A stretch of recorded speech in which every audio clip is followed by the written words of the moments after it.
জামায়াত শিবিরের রাজনীতি নিষিদ্ধ এবং যুদ্ধাপরাধীদের বিচারের দাবিতে জাতীয় কমিটি গঠনের সিদ্ধান্ত নিয়েছে সচেতন নাগরিক সমাজ। সকালে রাজধানী বঙ্গবন্ধু আন্তর্জাতিক সম্মেলন কেন্দ্রে নাগরিক সমাজের মহাসম্মেলনে এই সিদ্ধান্ত হয়।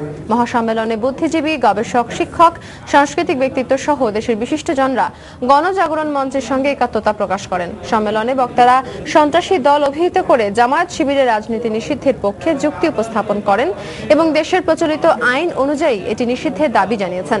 সম্মেলনে তারা বলেন, আজকের এই সন্ত্রাসী কর্মকাণ্ডের বিরুদ্ধে যদি শীঘ্রই কঠোর ব্যবস্থা না নেওয়া হয় তবে আন্তর্জাতিকভাবে দেশের ভাবমূর্তি ক্ষুণ্ণ হবে।